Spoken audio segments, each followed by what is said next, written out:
Kimberley, thank you so much for joining us all the way from Wales today. Thank you for having me. I'm very excited to have a conversation with a fellow OCD sufferer because there's always so much relatability. Yeah, it's fun, isn't it? I know.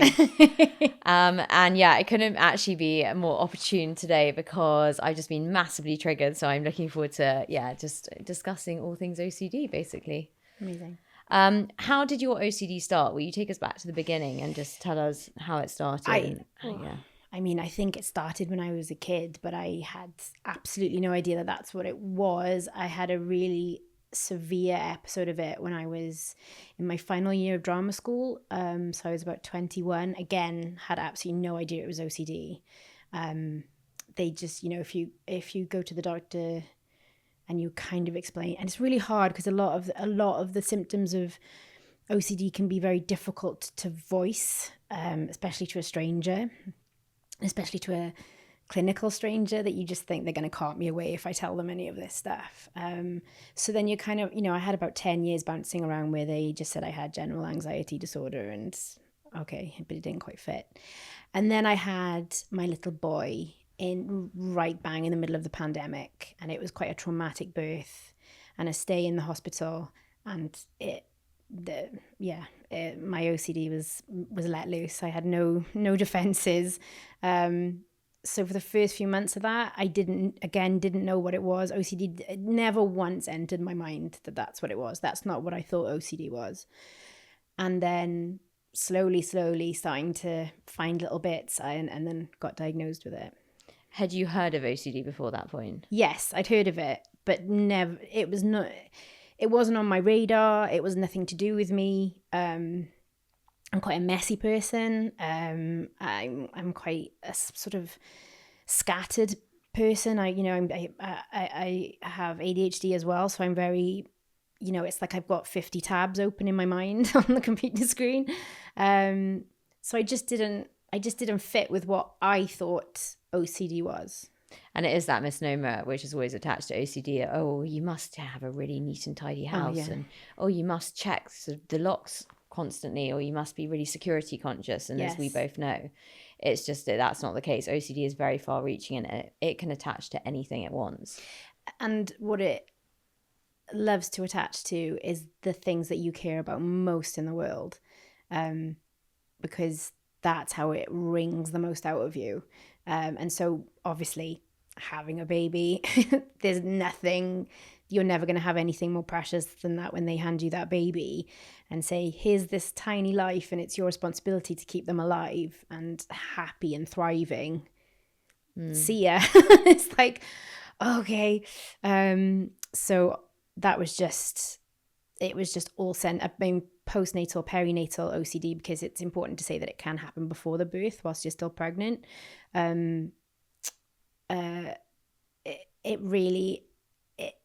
It's all around the baby. It's all around the baby. And so that's how I found out I had OCD, and then other parts of my life started falling into place. Yeah, and I had no awareness of peri or postnatal OCD actually before researching for this interview, and it is fascinating, and it did strike me that there's definitely something related to hormonal fluctuations, I think, in OCD, because my OCD surged when I was about 12, 13, and yeah, and it's so and you can kind of correlate that with going through puberty. And I definitely, like you, I definitely had OCD before that, but it was really heightened during those years, and then it metastasizes, and then it sticks. And you, as you say, having a baby, and it never occurred to me that actually having a child would be a trigger for OCD. I keep saying I am so happy to be a part of it. I'll be a guinea pig for anyone. I just want them to do studies into and clinical research into the correlation between female hormones especially and OCD. I mean, I can be on a pretty even keel, everything's under control, but my OCD will hugely fluctuate around my period, always.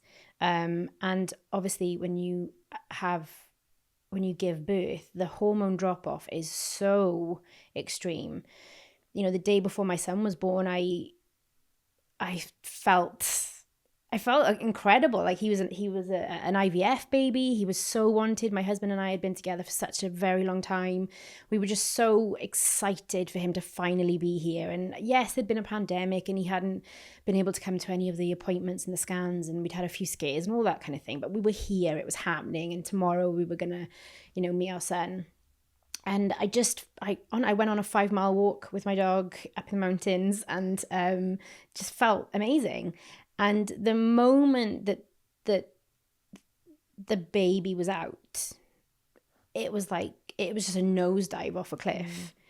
And they held him up to me, and I saw him, and I literally had I had a second of, oh my God, that's my baby. Like, that's actually my baby. That's not someone else's baby. That's my baby. We made a baby with the help of a lab assistant. But we made a baby, and he's here, and he's healthy, and he's gross and screaming, and it's lovely. And I just crashed. It was like a computer crashing. That's the only way I can describe it. The lights went out. And will you talk listeners through who don't really understand what OCD is? I mean, what sort of fears were you having? And I know that you've spoken about it at length, but will you just take us through what it showed up? I think, as with any subset of OCD or any trigger with OCD, it can come from a place that's perfectly logical and understandable. So I just become a mother for the first time. 5 minutes ago I wasn't, and now I am. Everyone's calling me mum around me suddenly. And I'm responsible for making sure that he's fed, that he's the right temperature, that his blanket's not suffocating him, that he's safe and held, and all these things. And every new mother will tell you, of course, that spiral, you've just given birth, you're so overwhelmed. And I know that my husband was the same. When we first took him home, it was, oh God, am I doing this right? Is the bath temperature right? How do you change a nappy? Do you hold their leg? How do you do this, and this? But I think where OCD is diverge is that we can't let things go. So suddenly his safety, it wasn't a logical real world safety worry. It became heightened and unrelenting and ridiculous, and every single thing around him was a danger.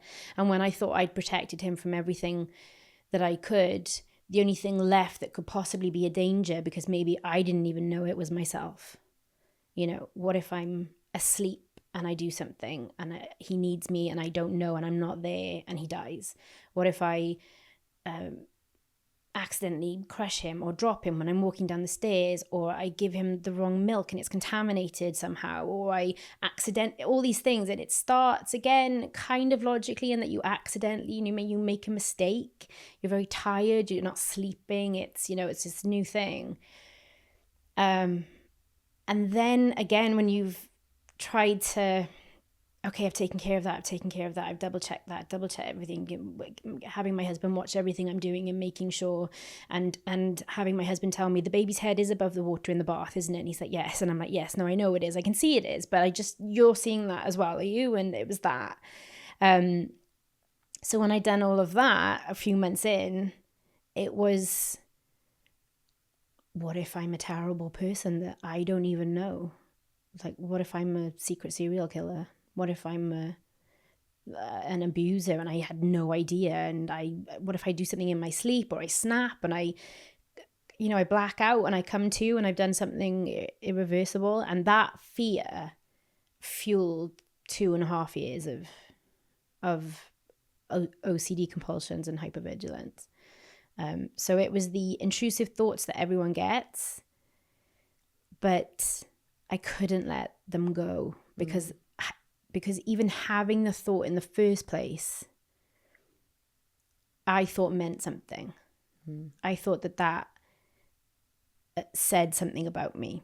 Like, why am I worrying about this? And my husband would be like, well, I'm worried about that too, but it's very unlikely. Of course I'm worried about bathing him. Of course I'm worried about changing him. But why can't I let it go like you? Why? Most people don't need to question whether they're a bad person or not. Is the very idea that I have to question it in the first place mean I'm a bad person? And so it's just that, and then you're away, and then you're not sleeping, and you're hormonal, and it's terrifying. It is terrifying, and I think people who don't have OCD cannot relate to that level of fear and the genuine terror that you live in day to day. And it's like you're constantly operating through your amygdala. You're always in that fight, flight, or freeze response, and everything could potentially trigger the OCD. So you either go into avoidance mode of not wanting to confront anything, which could potentially trigger the OCD and the fear that, what if I could, do something to this baby? What if I'm a terrible mother? What if I'm a terrible person?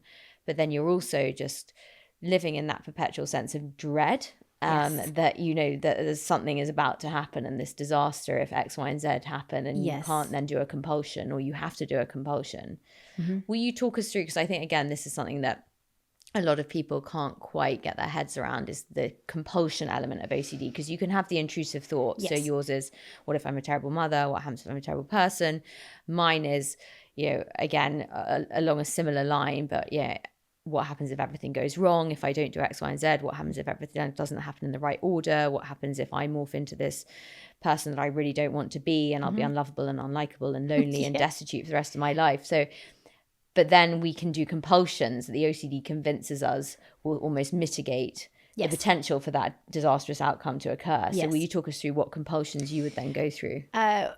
The thing that made it harder to spot was the idea that a lot of my compulsions were mental, that people couldn't see them. And that was a real barrier when I came up against it in the NHS, because their forms seemed to follow a flow chart of, do you check locks? Do you check ovens? Do you check switches? And I was like, no. But I do check my memory every, like, what just happened in the last 90 seconds, go through it, keep reviewing it, nothing happened. Okay. Oh, hang on, while I've been doing that, what have I been doing in this 90 seconds? Okay, let's try and review that.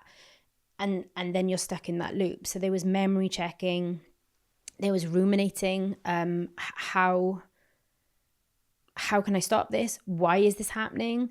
I wanted this baby more than anything in the world, and he's here and he's beautiful, and I just want to be a good mum. Why aren't I then? Why can't I just get on with it? Why can't I was a really hands-on auntie. I know I'd been around kids. I knew what to do, but suddenly the stakes were just too high. The responsibility was too high. And again, it all comes, no matter what path or kind of trail of thought or, spiral that you went down, like you basically said, it came down to, okay, if this, and this, and this happens, if I do something terrible, even if it's by accident, or I didn't know I did it because I was asleep, or I blacked out, or something silly, not that I'd ever done any of those things in the past, there was no evidence for it, what's going to happen? Well, I could be arrested, I'll be sent to prison, I could be sectioned, I'll be taken away from my family, the baby will be taken away from me, my husband won't understand, he won't love me, I'll be left alone. And that's what every single spiral comes back to, really, is that you'll be unlovable, you'll be left alone, and you'll just have to sort of see out your days just in a in a sort of white room somewhere. And then as your OCD progresses, you kind of wish for that in a way that nothing's coming of it. All this worry, all this constant checking, all this it's just unrelenting from the moment you haven't even opened your eyes yet, and it's started, and you've got a whole new day of it ahead of you. Okay, but you've got, for me, I had a baby, I had to, he needs feeding and changing and burping and all those things. But it was like that. I was on automatic pilot for that. I was just very lost in my head, but trying to get even NHS perinatal specialists to recognize that not all of my compulsions were visible was really difficult. Well, and in one of your interviews, you said you basically were trying to get a diagnosis, and because of all these covert ruminative compulsions, you didn't fit the criteria for what a typical OCD person fits. So therefore you wouldn't get a diagnosis, and they wouldn't treat you. And for me, that's just mad. But I totally get it, because I too suffer with both the overt and covert ruminations. And it's the covert ones the hardest to treat, because I could sit in any therapist's room, however specialized the therapist was, and however good they were. And, you know, I could be, you know, doing all my mental ruminations. Well, yeah, okay, I wasn't going out. A lot of my compulsions were around exercise and food, so they were more obvious. And so stepping in and out thresholds of doors and repeating tasks. But they didn't know what pattern of people I was trying to imagine in my head. And I would drop like right names into sentences and start talking about the right people. And I still do it now when I get exposed in a big way. And it's sort of, if I don't mention a string of right names, it makes me feel even more anxious. And if I don't do this sort of imagining of a certain sequence of people, I get very, you know, even more anxious. Yeah. But it's so hard to stop those covert ruminative compulsions. Because they're automatic. And I think when I, you know, I do a lot of counting in my head. I don't even realize I'm doing it half the time, but I do. I'm constantly, I realized the other day that for most of my life, when I cross the road and a car passes, I have forever always just subconsciously counted how many seconds once I've reached the pavement, how many seconds I'm walking down the pavement before that car passes. And I think basically it comes down to, what if something happens or there's an accident or I'm in court and the judge asks me and I can go, no, it was 7 seconds. I was clear of that car. I know I was. But it comes down to having to prove yourself in some way and it's such a, but I didn't even know I'm doing that. And it doesn't massively distress me. You know, I just do it and it's done and it's a momentary relief. But when the relief isn't happening, I think when I was at my absolute worst, at my most hopeless, it was because I did have some physical compulsions, clicking, head shaking, sort of get rid of the thought almost, click it away. And I got on top of those pretty quickly because I can just not click my hand. So that's something I can have a little bit of control over. But how do you stop a thought before you've thought it? Because by the very nature, you just thought it. And so for me, that meant there was no hope for me. I could never recover from this. How can you recover from this? How can you not think about something? And obviously I realized it's not the thoughts that are the problem, but my reaction to them. So it's not the thought it doesn't matter what the thought is. It doesn't matter what the content is or what your particular subset is. It doesn't matter what you don't control the thought, you control your feeling. And so that's when I started to change. But when you're really locked in it and people tell you, just think of something else. Or you would never do anything to hurt anybody. It's like, I know, but what if I do? Or what if I could? You know, I have to live with the idea. And I know it sounds so stupid, and if you said it to somebody without OCD, it's ridiculous. And it sounds ridiculous to me, and I went through it.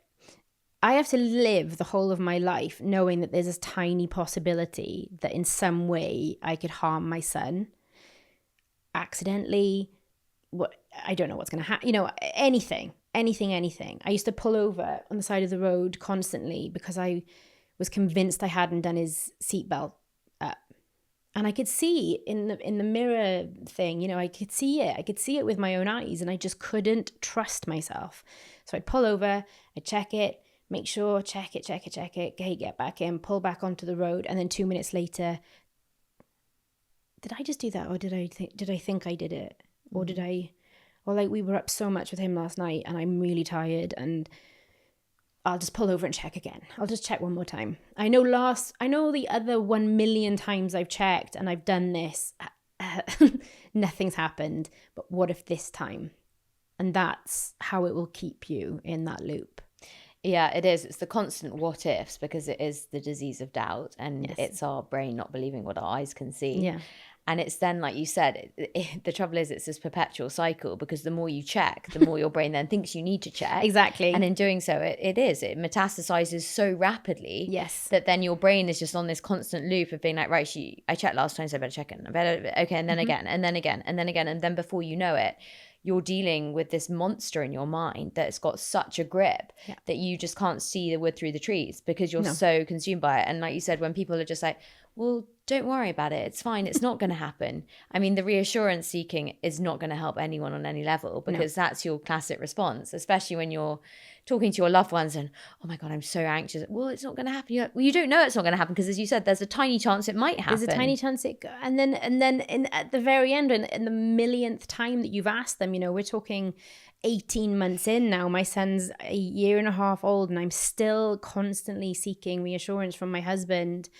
I didn't just do anything, did I? Did you see me do anything? Did I look like I was going to do anything? What if I did? What if it? And they get to a point where they can't tell you anymore that they know you and that you won't and that you don't want to and all these things, because then they finally have to admit that, well, yeah, all right, yeah, you could. I mean, there's a small, I mean, I could, my husband would be like, but I could hurt him by accident, I was like, but why can you get on with your life then? I don't understand.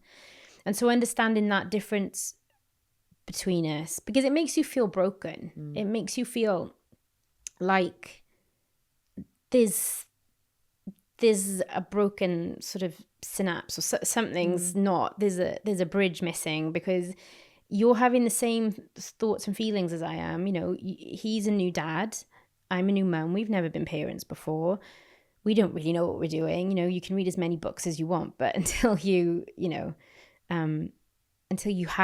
live that 24/7 with a newborn in a pandemic where you can't see anybody and every appointment's by phone and family can't help and all of that stuff, you just don't know. But he was having the kind of normal amount of anxiety and getting on with his day, and I was just burrowing down. I was sort of almost doom scrolling on every single thought that I had. I want to go. I want to go to the bathroom. I want to make a cup of coffee. Why do you want to make a cup of coffee? Is it because you can't stand to be in the same room as him? Well, why do you think that? Why would I even think that in the first place? But you just wanted a cup of coffee. And if it's something like that, that's simple like that, then try bathing the baby. Try changing the baby. Try pushing the baby in a pram down a hill. I live in Wales. It's very hilly. Terrified, checking that my hands are holding the pram. What if I let him go and let him into traffic? Did I mean to do that, or would it be an accident? What will I do? How will I explain this? The police will come. I'll have to explain it to my husband. How am my life's over? My family will never forgive me. I'll never forgive me. It's just, and then you're gone. Yeah. And it's that 50 times a minute, every minute of every day for years. I know, and that's the thing. And as you allude to, I dream in OCD. Like there's no respite. It's not when I close my eyes and I hit the pillow. I am always, there's always something. As soon as I open my eyes, I used to have a thing where I used to have to keep opening my eyes until I had the exact right sequence of people in my head. And if I didn't, I would have to reopen them and sometimes I'd be lying in bed in the morning for half an hour, 40 minutes to get the exact right sequence of people. And the level of exhaustion that it just takes to just get out of bed. And that's like only the first step of the day. And I think, as you said, it's that looming dread of every day, because you've just got these mountains that are just going to keep resurfacing. And it's like you get to the one summit, and then a higher one appears, and then a higher one, and then you're like, seriously. And I began to just wish away the days. And I still do sometimes when it's bad. It's just like, when am I going to get some respite from this? Yes, there is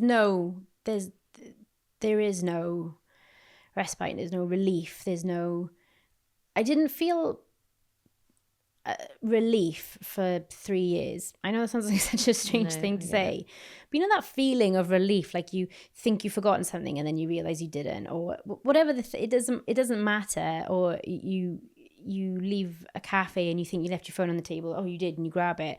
I don't know, there's that thing of like, oh God, close.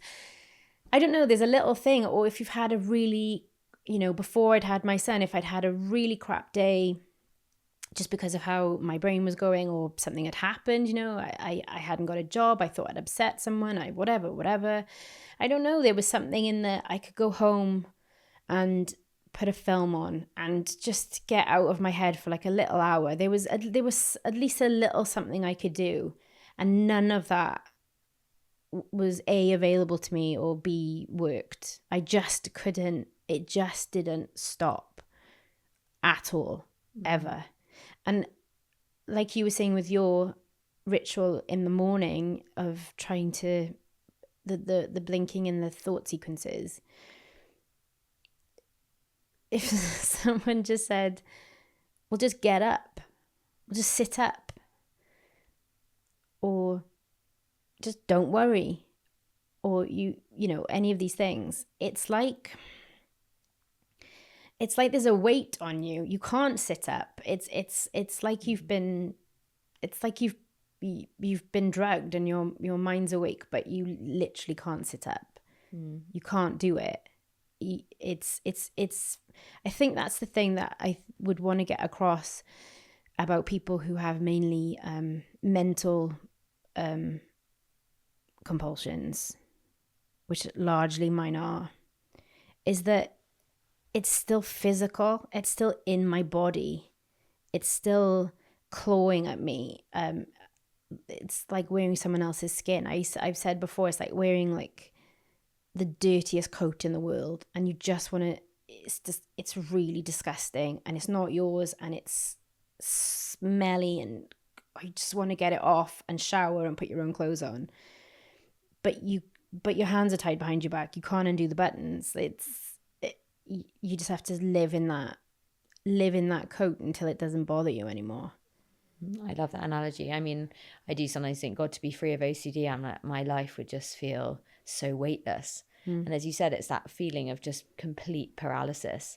And whatever anyone says, whatever anyone does, when you are in the thick of it, it just feels as though you can't move. And it's like there's no right or left. It's just, I've got to do this. I've just got to do this to survive. Yeah. And a theme that's come up with me and just sort of in the past few months, which is something that you've actually reminded me of, is this lack of trust in ourselves. We have no faith that tomorrow is going to come and we're going to be okay. There's always this feeling of the disaster might strike and it's just around the corner.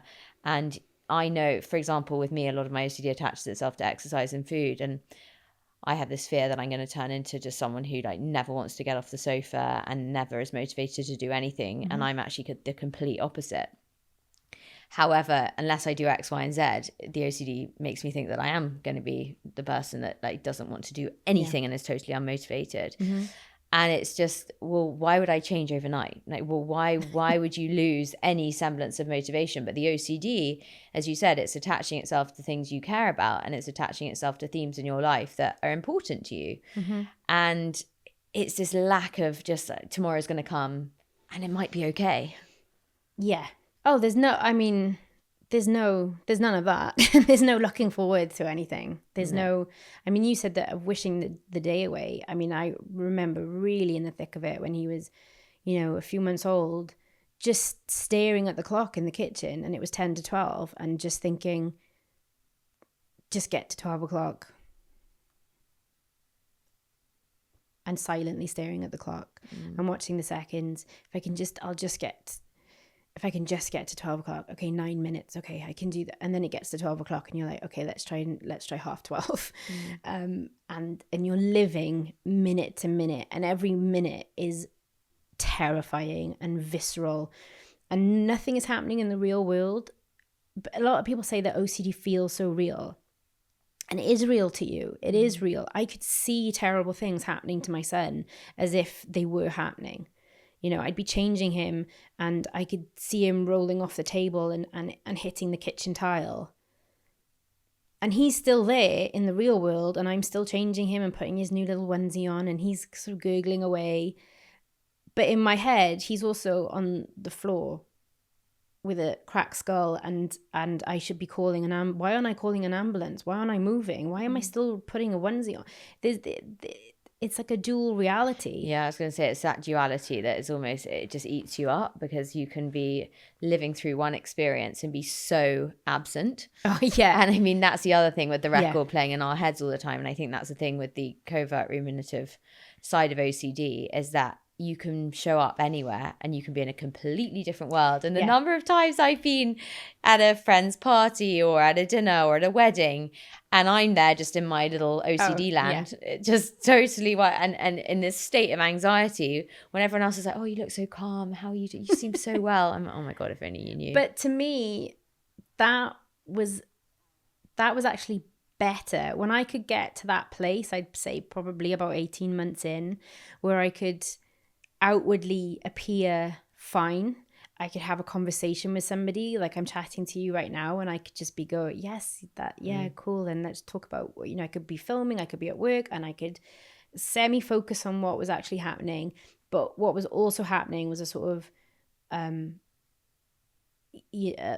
background horror noise film, almost, a horror film of the worst possible things that any human can do. Think of the worst things you can think of, and they'd just be running on a constant loop in the back of my head. And so getting to the point where I could kind of tune that out and focus on the conversation for a moment was almost bliss. It was like, okay, well, I can get through the day. I can talk to people. I can do what I'm supposed to do. I can look like I'm living. That's so much better than where I was. I'll take it. Yeah, no, and you're right. When you start to be able to take step by step, and I mean, like you, I've gone through periods of not being able to leave the house because everything was just so stressful. As soon as I stepped out of that door, there were just so many triggers. It was just like the abundant land of OCD triggers, and I just couldn't take it. I was just in that frame of mind where I wasn't ready to confront it. I wasn't ready to go into battle mode. No. And I wasn't strong enough. And as you said, and I actually said this to my therapist the other day, oh, it's just really bugging me. I've still got that record, as you said. So I always refer to it as just a record playing on repeat. It's like a loop. And again, I love that analogy of it's like the worst horror movie playing out in your head 24/7, trying to explain that to someone like, what do you mean? But it is like this horror film that is constantly playing, and you're waiting for it to all come to fruition in reality in front of your eyes. OCD, to put it very kindly and very mildly, is constantly waiting for the other shoe to drop. But the other shoe is your family dying or you committing a heinous crime, or like you said, it attaches to what's important to you, or where it thinks it can kind of get a foothold. And if, say, with food and exercise and things like that, I think for me, ever since I was a little girl, it's always been about being a good person. I wanted to be a good person, and I was always worried that maybe I wasn't a good person, and am I just pretending to be a good person? Am I just doing the things that you do to be a good person? But does that change? It was so binary, and I think when my son came along and the kind of the trauma that triggered, and then the no sleep and the everything else, it was the ultimate, are you a good person, and are you good enough to look after this tiny precious baby? And I couldn't hand on my heart 100% say yes, and it killed me trying to figure it out. And I think you're right. I think it's good, bad, right, wrong. And that's definitely something that as a little girl as well, I was a complete perfectionist, always worrying about whether, I was doing the right thing, whether people thought I was good, whether, complete people pleaser. Yeah. And of course, lo and behold, that's what my OCD attached itself to. And it comes back to that theme, doesn't it? With all of us, essentially, it is kind of good or bad, things right or wrong. It is all very binary. Yes. It's like either you're a murderer or you're not a murderer. So I couldn't handle the grey of, well, you might be a murderer. I mean, you could, technically in the future. I mean, who knows what, there's but it was like, no, I need the answer to be certain and binary, and until I can solve that equation and make that so, I'll keep doing my compulsions. And then obviously it's just a vicious circle. You just feed in the beast. How was the state of your marriage when you were in the thick of it? Because I mean, OCD certainly put a massive strain on relationships for me. And I'm curious to know, because your husband had known you since school. Yes. And so what was the impact on your relationship? I think in some ways in all ways really, I think it saved me. It was the one saving grace with my OCD, in that I'd had that episode when I was 21 again, not knowing it was OCD, but I'd had an intrusive thought when I was watching a play, and I couldn't believe I'd had this thought. And I spent the next 6 months like nearly inconsolable, because I couldn't understand what kind of a person let something like that into their brain. Not understanding that every single human on the planet has intrusive thoughts, and things come in and out, and there's spam, and there's, that's where ideas come from, and imagination and all that kind of thing. And whereas, like I said, my husband could let it go, I just couldn't. So when the birth happened and I started to have a really intense episode, there was a shorthand, and I could go, it's happening again. It's happening again. And he knew immediately what I meant. So that that was easier, in that I could be honest with him straight away. And I think being honest about the nature of OCD, and about the more taboo aspects of it, the terrifying aspects, the things that make you feel irredeemable or unlovable, and that you're not a good person, you're a bad person. It is really difficult. I know a lot of people reach out and they're like, I can't talk to my partner about that. And I didn't have that. I could be very honest very, very quickly. And because he knew me, he knew me, and I say that he knew me better than I knew myself, because he just knew me, and he never wavered. But it does take a toll if you've got one person who's locked in this imaginary prison, and they're almost begging for help, and you can't help them because this cage is in their mind. And you're also a new parent, and you're also trying to figure out lack of sleep and all that kind of stuff. And actually, one of the biggest things that changed for the better, and weirdly for the worse, was that me seeking reassurance from my husband was one of my biggest outwardly physical compulsions. And me going, I would never do that, would I? I wouldn't do that. And him going, no, of course you would never do that. I've known you like forever. You're a good person. You would never do that. Well, why would I think that then? And then just the circle of that was, he had to stop doing that. And so overnight he did. And I tried to stop asking. And if I did sneak a few through, he had to not reassure me. And it was awful because it was the one thing he had. It was the only thing that he had was to reassure me and to comfort me and to try and take a little bit of the burden from me. And that was taken away. I will say that within 6 weeks, we noticed a huge difference with my OCD. I got better because I broke that cycle. But I think what's happened in the years since then is that I'm so scared of going back into that reassurance thing that now I don't ask anything.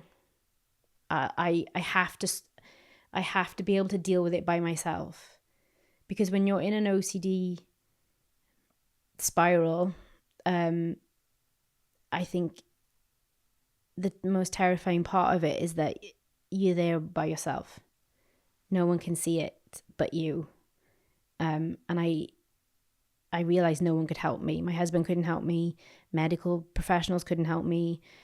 Midwives, friends, no one could really help me. It was inside my own mind, and I had to take control of it. And so I think I'm scared to relinquish any of that control now. I've gone probably too far the other way.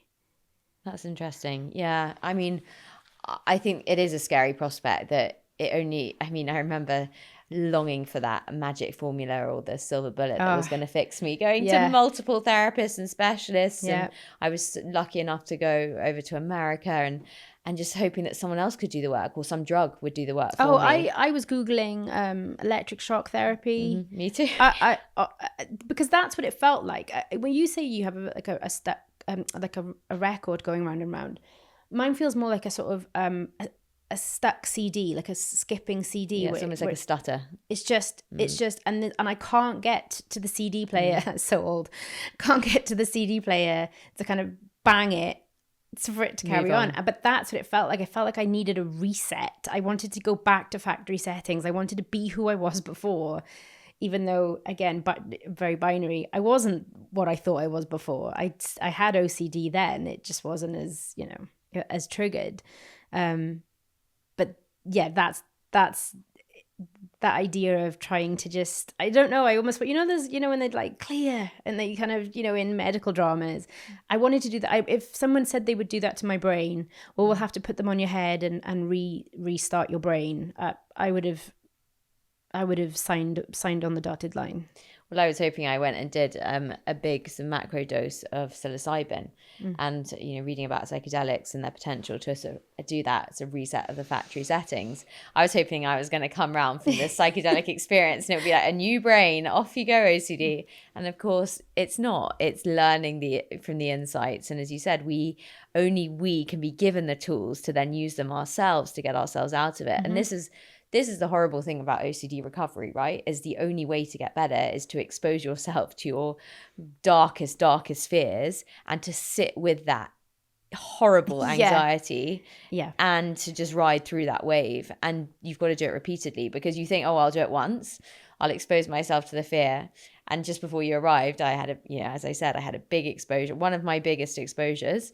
And I feel kind of sick to the core in thinking about it, but I know that I can't act on any of the things that the OCD wants me to act on, because that's just reinforcing the OCD. And I think when I was in the grips of it, I didn't really understand that every time my OCD wanted me to go left, I had to go right to really, really counteract the effect it was going to have long term. Yeah, no, definitely. For a really long time, I think for about 3 to 6 months, I was trying to do ERP, so exposure response prevention, thinking I was doing it. I was engaging so much with it. Like but I was only doing the exposure part. So I was doing the horrible bit of like, okay, I'll let the worst possible things come into my head, and I'll just, but I wasn't changing how I responded to it. So it wasn't getting anywhere. So until I started to do that, I've often used the analogy that it's overcoming OCD or trying to recover from it when you're really, really in the thick of it and in the trenches. It's like trying to become a millionaire a penny at a time. And it just feels like you're getting nowhere. But every tiny compulsion that you don't do, or at least resist for a little while, maybe you do it. I mean, because that was my other thing, black and white thinking. If I tried not to do a compulsion and I did it anyway, that's it. Game over. That's it. That's ruined. I'm never going to do this. But it's kind of getting back on the horse. There's so many analogies. But that's what it is. And then without you realizing it, months have gone past, which I know sounds like a long time, but you are gaining control. You are getting stronger. The peaks of anxiety they're subsiding more quickly. But it's really hard. It is. Really hard. And you've got to have a lot of energy. And this is what I had sort of, anorexia alongside it. And I think I was so mentally depleted as well, trying to keep up that mental strength and the physical strength, because it's like going into battle. You really have to be strong with your mind, and you as you said, it's trying to get out of this prison that the OCD has created in your mind. And I think the more that I realized that I really had to nourish myself in order to be able to get to the other side of the OCD, where, like you said, for me, it definitely hasn't gone into complete remission by any stretch of the imagination at all. As I said, I've just been massively triggered, but it's so much better if I could look down the mountain now and see how far I've come from even 2 years ago. It's remarkable, because there was someone made this comment and they said to me, God, I haven't seen you for 5 years, Pandora, and we thought it was really all over and that was it for you. And I was like, really? That's quite a stark realization. And someone to sit there and say that to you, you think, wow, was I really that bad? Yeah. But that's the trouble. It gets its grips in so deeply that's what people do think, that there's no chance you're ever going to get to the other side. But as you said, it's one tiny thing you can do each day. Yes. That just, even if it's 1 out of 1,000 compulsions that you manage to resist, it's something. Yeah. I mean, having a severe OCD episode whilst having a postpartum body, and that you're healing, you're recovering, you're hormonal, and then having this, you've got milk and there's everything going on, and you're trying to keep this little baby alive. You're having the least sleep you've ever had in your life. Like all of those things are going on. It's the worst. It's the worst time to have it. But the worst time to have postnatal OCD is when you've just given birth, weirdly, because, and at the time, you kind of like, I can't get out of bed because it's just gonna start again. It's just a whole day. It's a mountain again that I'm gonna have to do, but also whilst simultaneously caring for this tiny vulnerable baby. But now I look back on it, you know, I also had to get out of bed for that. You know, I had to care for my son, and I did all the way through that. I knew if I stopped at any point, it was kind of like the avoidance thing. I knew if I wouldn't hold him, or I tried to get my husband to take over, which is, you know, these are things you can start to look out for in new mums.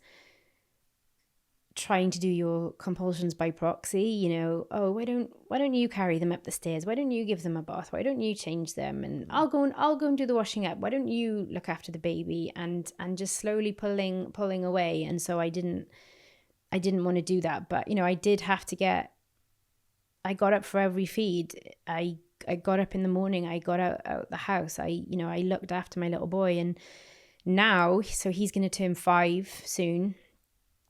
And everything I was so worried about in those early years of, I've ruined it. Like, I wanted this, and look, I've been a zombie for the first 2 years of his life. I've been a bit better up until his 3rd birthday, and now he's 4, and now he's going to turn 5. But how far I've come in that he's just he's the best little guy ever. We have exactly the relationship and far beyond that I could ever have dreamt of when I was pregnant, of me and my little buddy doing things. And when you're very ill, it was like, well, that's never going to happen for me. The best I can hope for is to get to 18, for him to get to 18, and I've cared for him enough. But I'm never going to be able to have a relationship with him. I'm never going to be able to show him who I am. I kept saying for the first 2 years, he hasn't met me yet.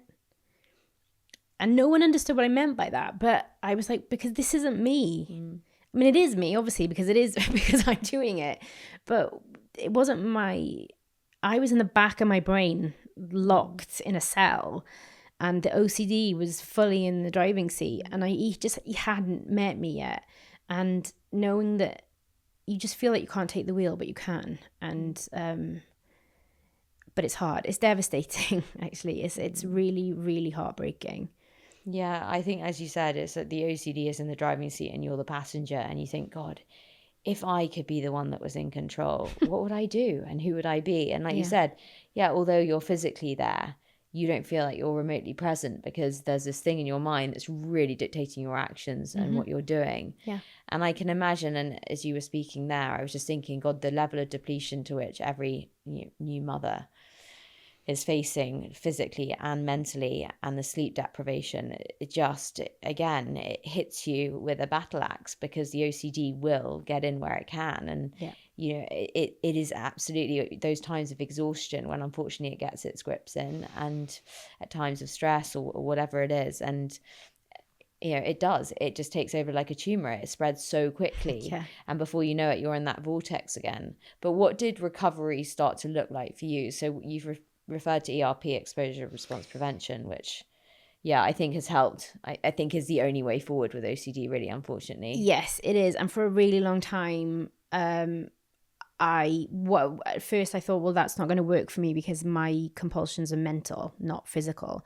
I used to dream, it's so wild, but I used to dream of having another subset of, like, if I could just have the contamination one where I wash my hands, that would be so great, because then I could just not wash my hands. I could sit on my hands. I could put my hands in my pocket. I could just not wash my hands and try and get on with my day. How do I stop my brain from thinking?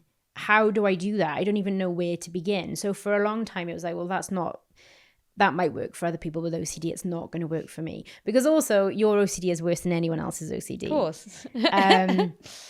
And if anyone says that it's not, that's just because they don't really know what you're thinking or what you're, and all this kind of thing.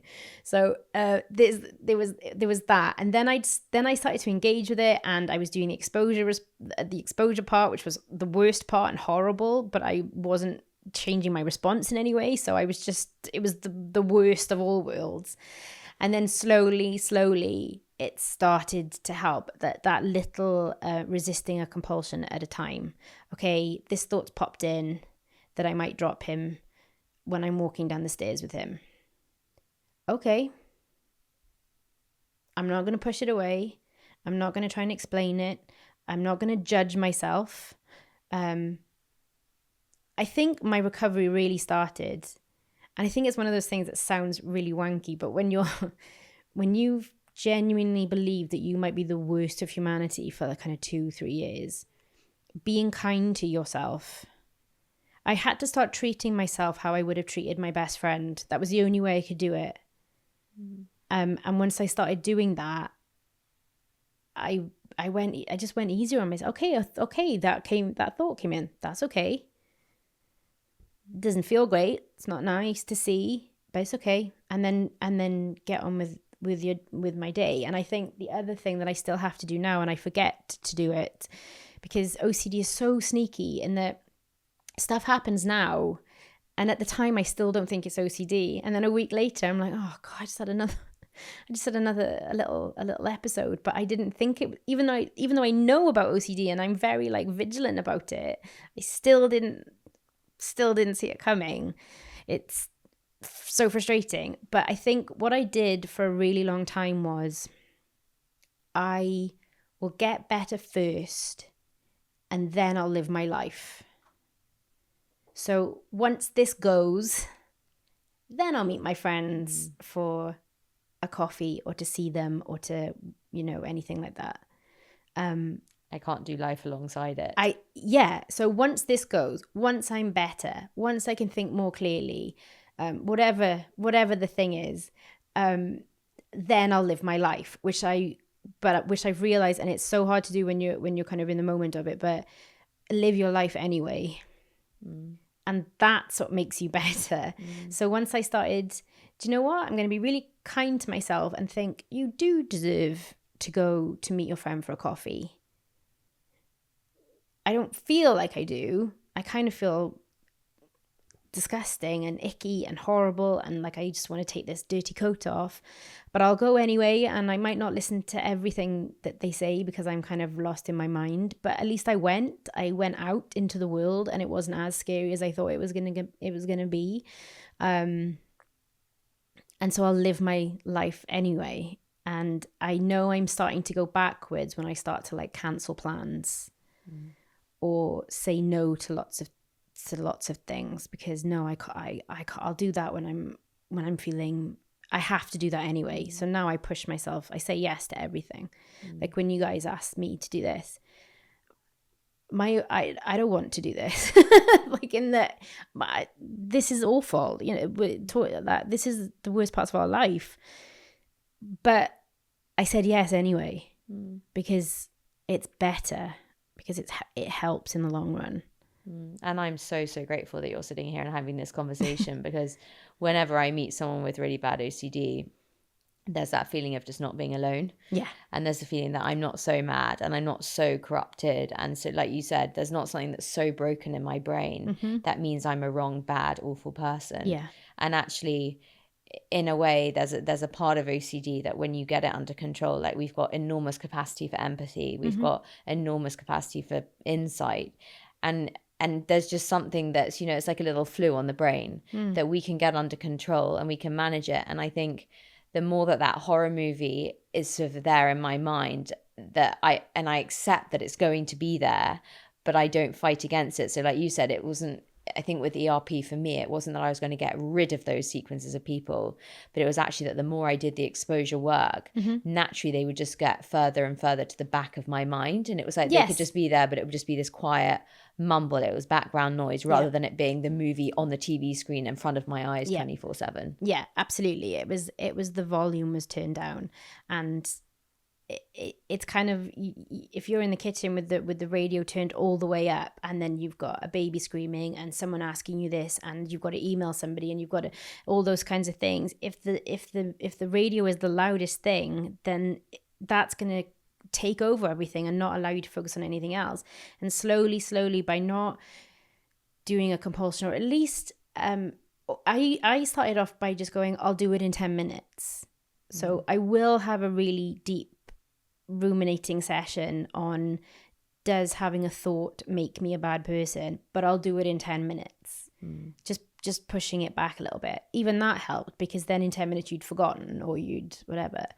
And so like sort of notch at a time, you're turning that volume down, and then suddenly you're in a place where, oh yeah, the radio is still on. But I was so busy doing everything else. I was so busy living my life anyway, I forgot about it, or I didn't tune into it.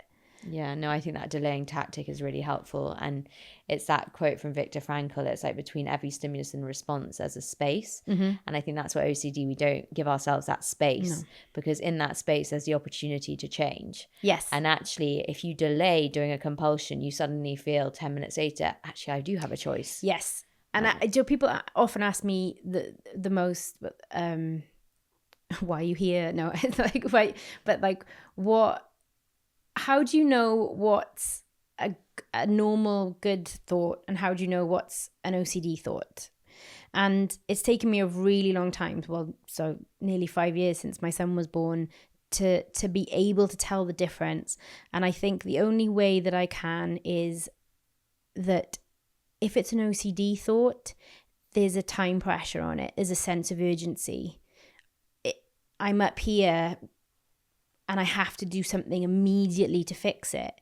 Whereas if it was a normal, actual real world problem or dilemma or question or whatever, you're not in a game show. There's not that. So if you can just let it pass, like you said, 5-10 minutes, suddenly your perspective's a little bit clearer. So I find that if I'm being pushed to make a decision or take an action very quickly, it's usually OCD. No, that's a very, very good point. And as an interesting observation you made, which is actually something I've been noticing recently, is that as you get further into OCD recovery, it does start to pop up in really weird ways that it didn't necessarily sort of appear in before. So I've started this one where I'm obsessed by having not closed the fridge. Yeah. And I'll go out of my front door and I'll be like, I think I just left the fridge open. And it's actually not allowing myself to go back in. And I have, when I'm feeling in that slight, sort of a bit depleted, I'll go back and check a bit. And then I'll sort of suddenly find myself having to do it 3 times. I'm like, okay, this is OCD, stop. Yes. Because it's just transferred to something else. Yes. And it is interesting, and it will do that, I think. It's sort of more and more where it can. But it's just being the one in the driving seat, as we said before, and actually saying, that is my OCD, relabeling it. That is not a real fear or anxiety, because I know in my heart of hearts, I closed the fridge, even though it might feel like I didn't. I did. Have I ever done it before? Have I ever left it open? No.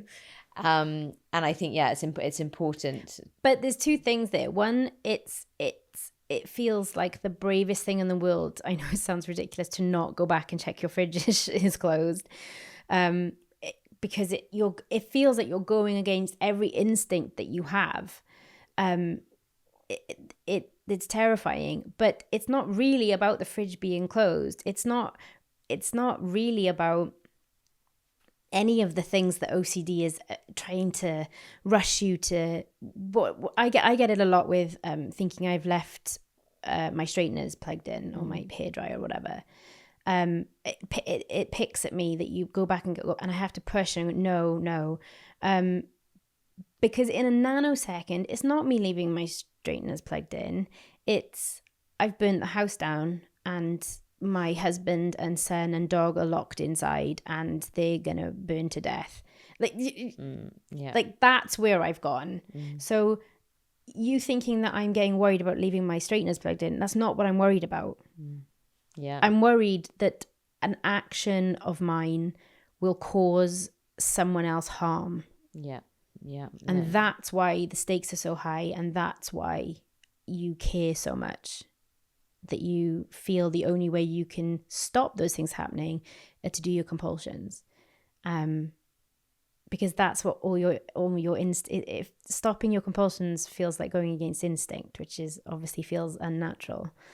And I think that's the hard thing about OCD. You get such a visceral reaction to every trigger. Yeah. And that's what people don't get. It's just like, oh my God, I literally have to physically go or mentally go and do something about this because my body is just like you said, it feels like I'm wearing a horrible, heavy, dirty coat where my hands are tied. And until I do this thing, it's itchy and I just have to expel. It's like I used to describe it as just wanting to get out of my skin. It was like I had to just expel this. You almost want to like be like a snake and just shed it. Yeah. I just want to get it off. I want to and since then I've been diagnosed with autism, and the obviously overlap between that stuff. But now I look back and I think, you gave birth in a pandemic with an undiagnosed autism and OCD.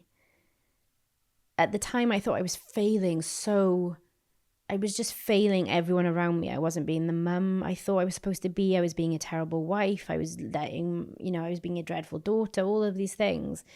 I just didn't feel good enough, and I felt like I'd ruined everything. And now when I look back, I'm like, but you look what you got through.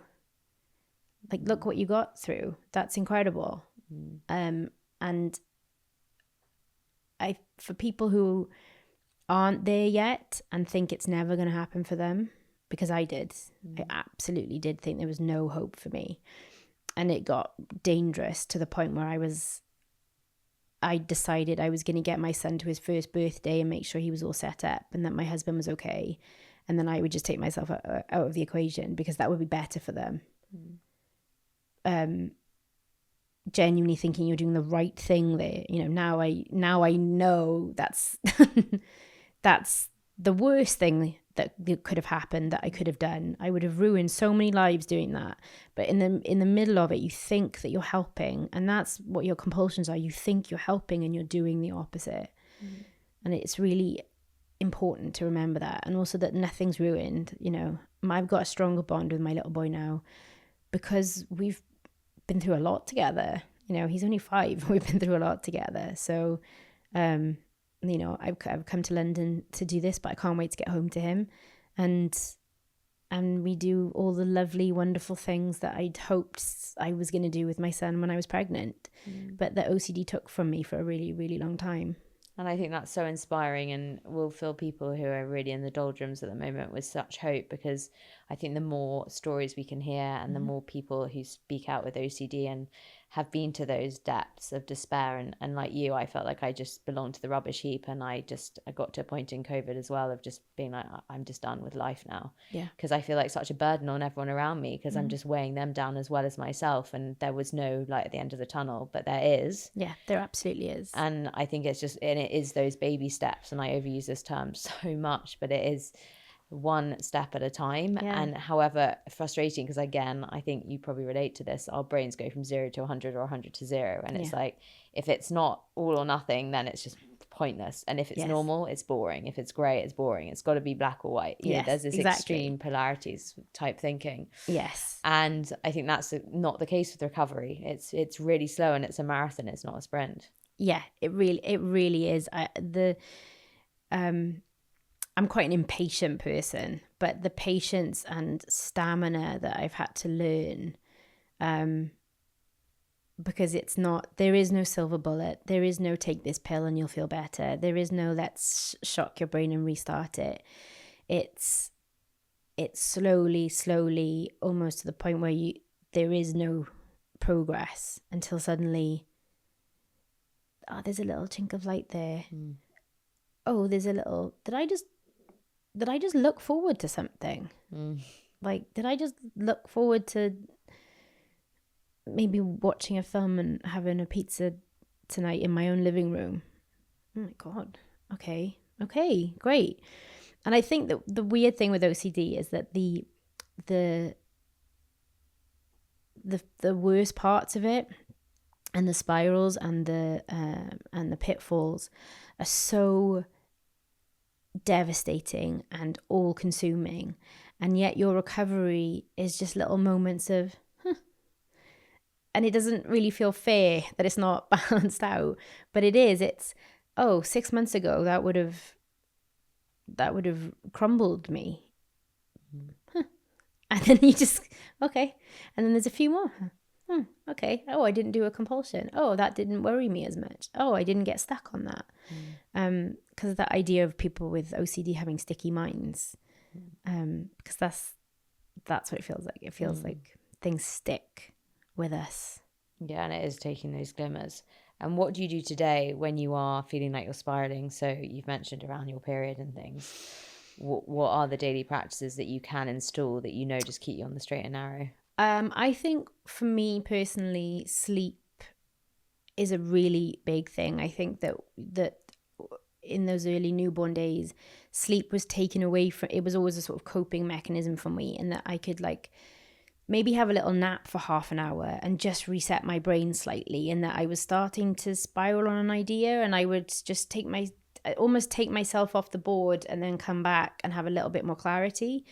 All of that was taken away. I couldn't do it. And so now I'm really vigilant about making sure that I sleep, that I get enough sleep. And so sometimes it will be something as simple as just having a little half hour or an hour listening to an audiobook, maybe dozing off, just to kind of reset. That really helps me. It makes me feel like I have some sense of control.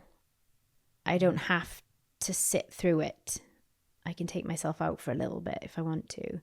So that's always really, but with kids and life and things, it's not always accessible to you. But I'd say that I start getting worse when I start sleeping less, definitely. And are you still doing ERP, or have you stopped doing that as much now? I mean, I do it myself. Yeah.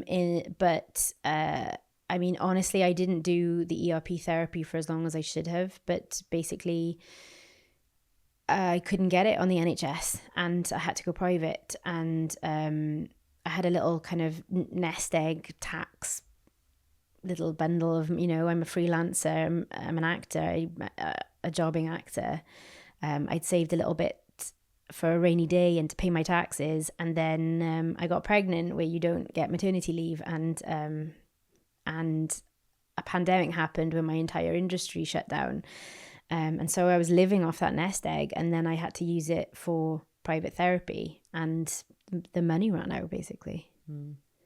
I know, and that is the challenge. It's so hard getting the right help, which is where I think OCD Action and charities and group support. There's actually a group that I found out about which happens in London every other Monday, and they are out there, but they are hard to find if you don't know where to look. Yeah, they're really hard to find, and I think especially around perinatal mental health, any of the stuff that I found online just didn't feel applicable to me. I wasn't sad. I was terrified. I didn't have postnatal depression. I wasn't kind of listless and baby blues and all this. I was in a constant state of flight, or I can never say that. Flight. It's so hard to say. Flight, fight, or freeze. Just in a constant state of hypervigilance. I had a smartwatch on once, and I was changing my son, and in the room you could have had a camera on the room, and it's just a woman changing a baby and putting the new onesie on, but a war zone was happening in my mind, and my smartwatch told me that my heart rate was 135. But nothing's happened to anyone around you, and it's so hard to explain that. You don't have symptoms that are easy to explain, or that people can see, or that an OCD mind, a non-OCD person they just don't get it. Yeah. If there's one thing that you could say to a listener who's just lost hope and who has really bad OCD, what would you say? Oh God, that's the pressure. I would say, I mean, for me, it would have been something as really simple as, yes, you do deserve to brush your teeth. Yes, you do deserve to have a shower. Yes, you do deserve to eat something good. That feeling of not deserving anything, because if I was sort of black and tarred on the inside, then I should feel that in the real world as well. But it's too easy to say there is hope, because I know that when I was back there, if I'd have heard someone say that, I'd be like, yeah, maybe for you, not for me. But there is hope, and the more people who talk about it, especially perinatal OCD, which can be terrifying, the more people who talk about it, the more stuff gets out there, the more you can, now when you Google perinatal OCD, stuff will come up. 5 years ago, it didn't. And so just be honest and be kind to yourself. Kimberley, well, I know you didn't feel like doing this conversation, and I know that it's been, really hard for you getting here, but I'm just eternally grateful, and I know that everyone listening to this will be too. And thank you for such an honest, raw, and enlightening conversation, which I know will inspire so many people. Thank you.